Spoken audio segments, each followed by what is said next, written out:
Já começou a preparação da pintura.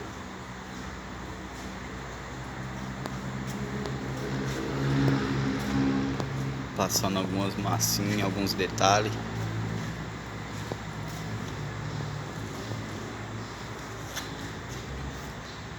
Logo mais aí ela vai ficar toda branca.